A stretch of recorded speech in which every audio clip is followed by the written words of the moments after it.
How's it going? Making a quick update video on where I've been for the last month. As you guys probably already know, started a new job, doing life insurance sales, stuff like that. I guess I'll just start from the beginning. So, I got in contact with this company, essentially got a contract from them, got my study material, and took the state exam maybe like 5, 6 days later. Passed it, became a licensed agent or a licensed producer, whatever the hell you want to call it, with the state. Um, and I then had a license to solicit, life and health insurance. And so I stuck with that and started with that business. There was like a 3 week training period, well, 2 week training period, and then immediately basically out in the field. And so that job, essentially, it was 6 days a week for the most part. Ideally, if you wanted success in the business, it probably would be 6 days per week. And you're looking at an average day of anywhere from 10 to 12 hours per day. So we're looking at, bare minimum 50-hour work weeks, sometimes even more. People who had been in the business for a long time, they had residuals coming in, an established pipeline, stuff like that. They could get away with working 20, 30 hours a week, sometimes even not working at all in a given week and be just fine. And, just starting out in the business, you've got to, build yourself up and all that from scratch. It is a fully commissions-based sales position that I was in. And so my first week in the business, out in the field, I dropped a fat $0 in production. So I got paid nothing that week. Week two, I think I sold like 2,000 worth of production that week or something like that. So my take home pay on that was, I don't know, I think I made like $1,000 that week, which is again, that's not very good. My third week in the business, grinding, making hundreds and hundreds of phone calls per day, like averaging probably in the ballpark of anywhere of like $100 to $150 per day. I got into my third week, and Monday, start of the week, is I worked Sunday to do a bunch of calls, set appointments for Monday for my first day back for that week in the field. So Sunday, made a bunch of calls, ended up setting like no appointments. Monday rolls around, I have like nothing on the books for appointments, made like 0 sales that day. I think I talked to like one person. Tuesday rolls around, basically again, empty schedule. Nothing, nothing, nothing. Wednesday, I ended up calling and booking a couple appointments for that Friday. I think I booked like 2 or 3.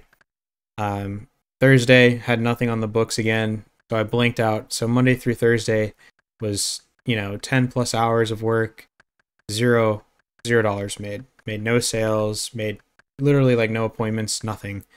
And then Friday rolls around, and I had 3 appointments that day, got into 3 appointments, sold every appointment.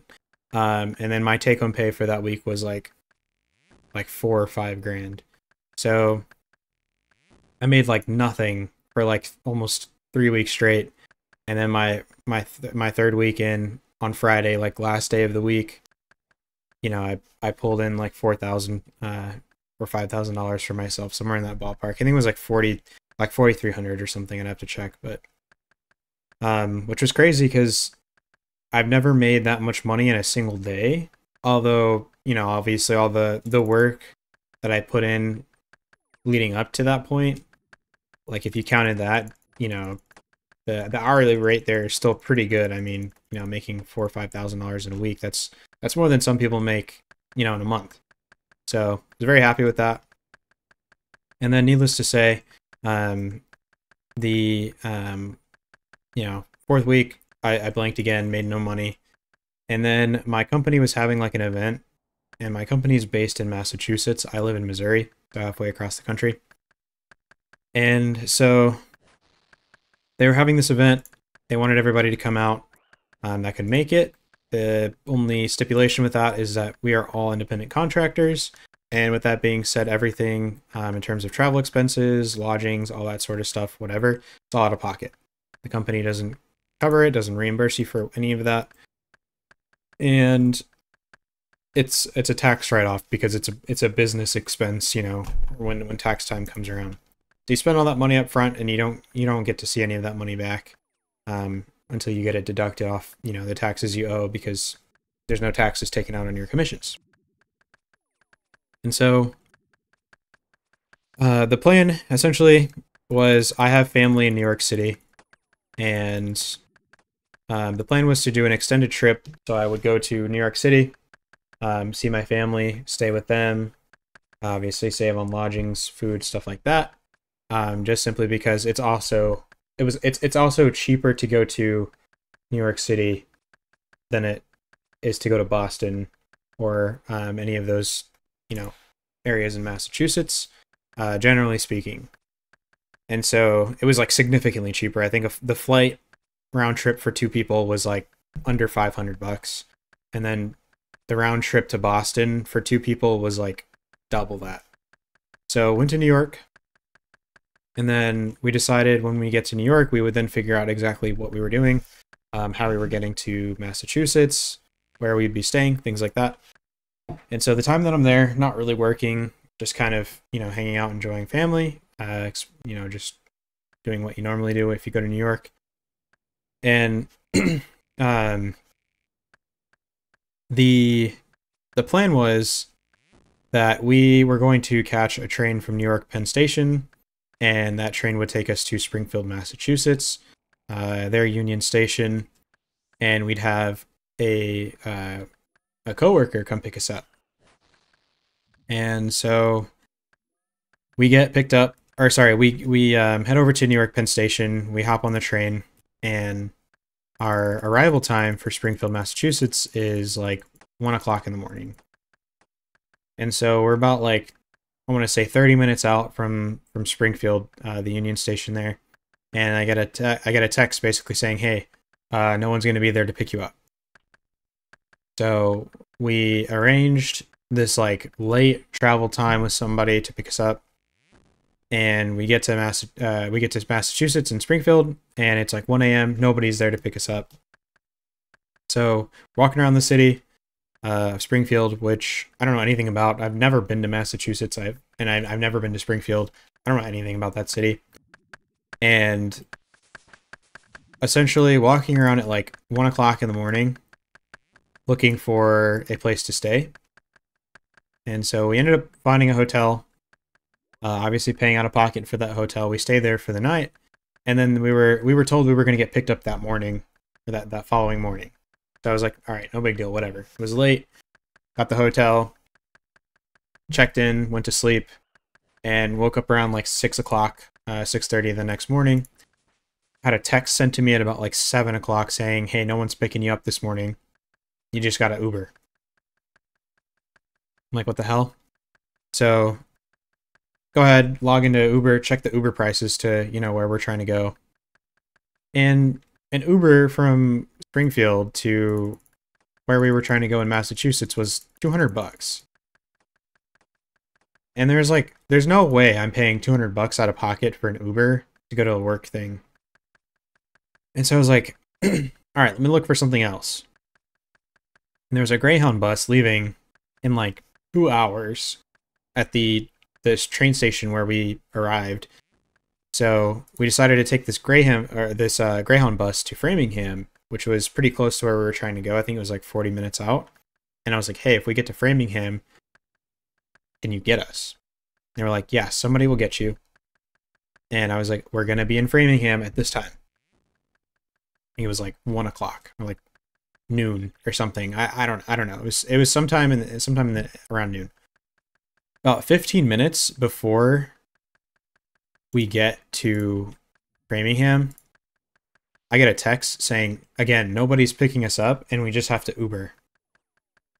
So we get to Framingham, we get off the bus, I take like 2 steps out and I'm like, you know what? Forget it. And I turned to the bus driver and I was like, hey, can we just stay on for Boston? And he's like, sure, whatever. So me and my girlfriend, we hop back on the bus. We ride it to Boston, which is like, I don't know how long it was. I think it was like another hour of a ride or something like that from Framingham. Not too familiar, but drops us off in South Station. And this whole time while we're traveling from from where my family lives in the Bronx, we walked to the train station in the Bronx, took the train to Manhattan, walked around in Manhattan all the way to till we had to leave from New York Penn that night, and then from Springfield, Massachusetts to our hotel, and on the ground, things like that.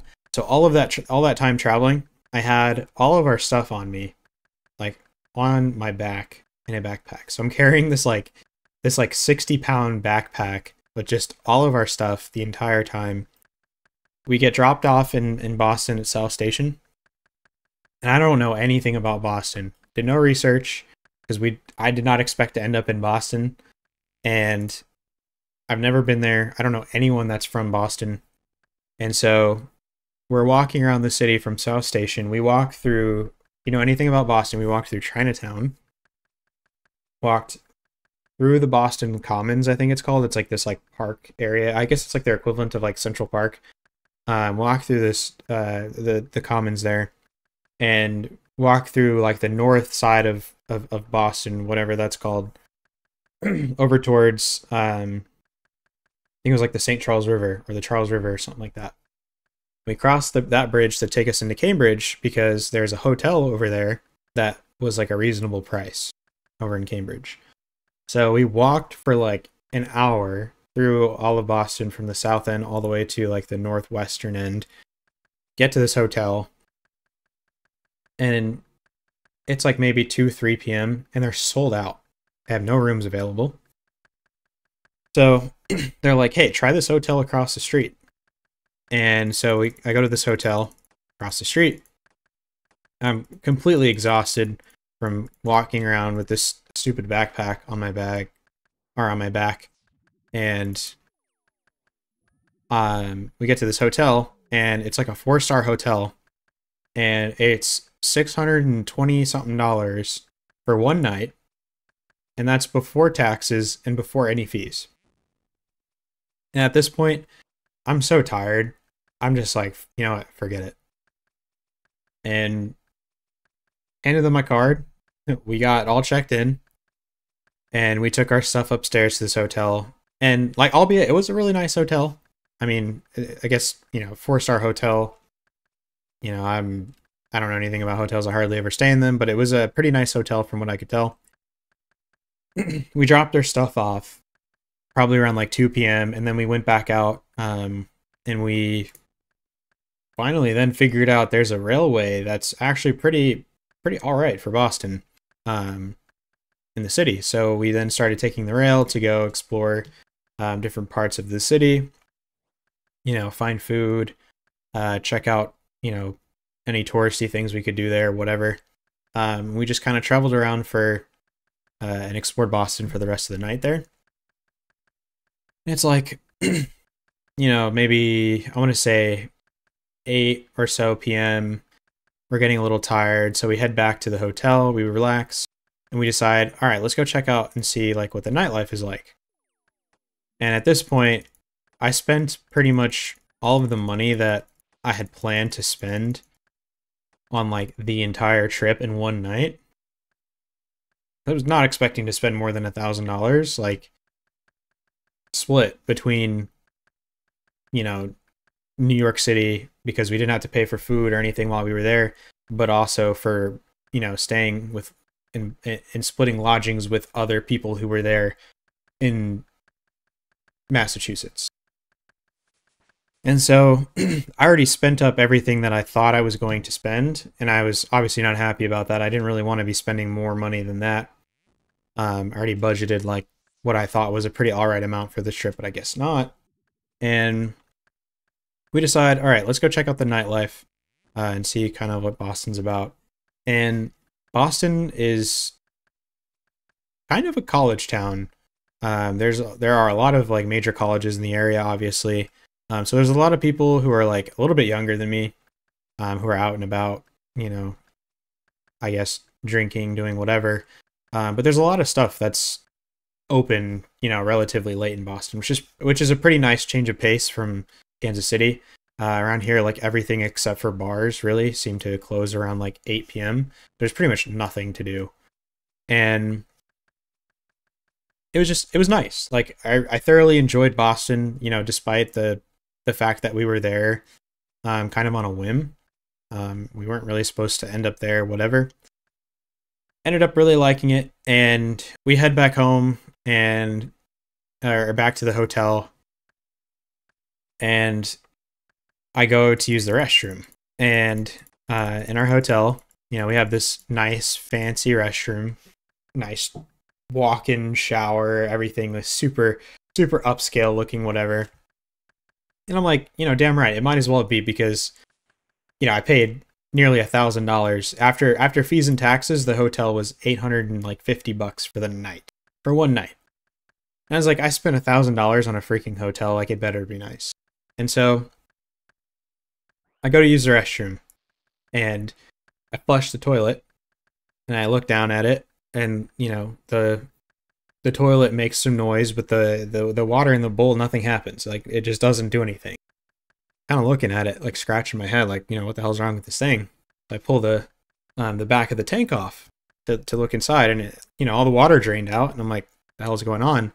So the water starts filling back up in the tank, and I'm like, okay, let me try adding a little bit more water into the tank. Maybe it just didn't have enough water pressure or something.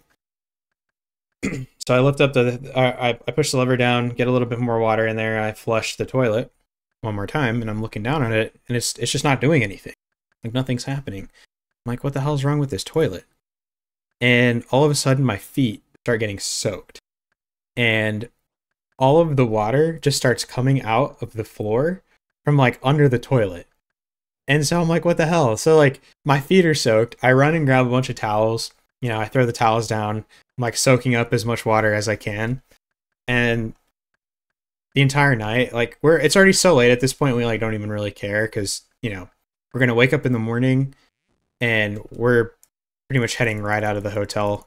And, you know, heading back to heading back to South Station to catch a train back home. But, it's late at night. I go back down to the front desk, and I'm like, yo, when we flush the toilet, water just comes out of the floor. And they're like, oh, obviously, well, that's like not good. And they're like, well, we don't have any like rooms open to move you guys to. And I'm like, don't worry about that. That's totally fine. We don't want to move rooms. Can you just take some of the, could you just give us a discount on the room? And they're like, yeah, of course. Like we can do that. And so they ended up taking like $350 off the hotel. So that helped the sting a little bit of spending $850 on a one night for a hotel. Brought it down to like, you know, 500, like 515 or something like that after taxes, whatever. And so it was a pretty hectic night. We woke up, went to South Station, you know, made our way back to New York City, hung out a little bit again in Manhattan before we went home. You know, other than that, it was a pretty interesting trip. It was pretty adventurous, I guess. I wouldn't really go back and change anything, except maybe be more prepared and not spend that much on a hotel. But it was a lot of fun. We ended up really liking Boston. It definitely seems like a spot like that I might want to like relocate to potentially for maybe a year or two somewhere down the line, if, you know, ends up working out. That, or maybe just going to New York City. Kind of like I've always planned. But yeah, that was our trip to Boston. And, you know, after, you know, all of that stuff, safe to say, you know, as soon as I got home, I just quit. Like I didn't want to work there anymore. Like after everything that, you know, was said and done, I felt like they kind of gave us the runaround there and just left us out to dry, halfway across the country from, you know, where we're from originally. And so I was just like, you know what, whatever. I'm I'm gonna cut my losses and move on. And so here I am again, semi unemployed. I'm still working my part time, but I no longer have like a main gig, and that's kind of where I've been for the last month. I just got back from New York City a couple days ago, and just really getting back on track and just deciding really what it is I want to do from here. My initial thought process here is that um, I've been trying to keep up with the my coaching services that I have for like my subscribers and stuff. And my thought process going forward is maybe I can make that into something to replace my full-time income. And so, you know, moving forward, I think this is going to be the thing that I try and make something out of. I am on a tight timeline in terms of finances, so I do have to kind of push it a little bit harder and push it a little bit quicker than I would like to ideally. But you know, the situation, it is what it is, and I'm just going to try and do what I can, make the most of it. But aside from that, you know, it was an interesting month, but for the foreseeable future, I am back. I'm planning again on, you know, just launching this career, or basically just these services. I think I'm going to pivot them away from just career services and open it up to more of like personal development coaching, stuff like that. But I'll be making some more videos on that upcoming very soon. And I'm just going to give this a run, you know, just see what happens, really. I mean, I don't know. Well, I don't know what's in store for me, but I'm excited, and you know, I hope to see this grow into something, you know, bigger than myself. But you know, other than that, I'll see you guys in the next video.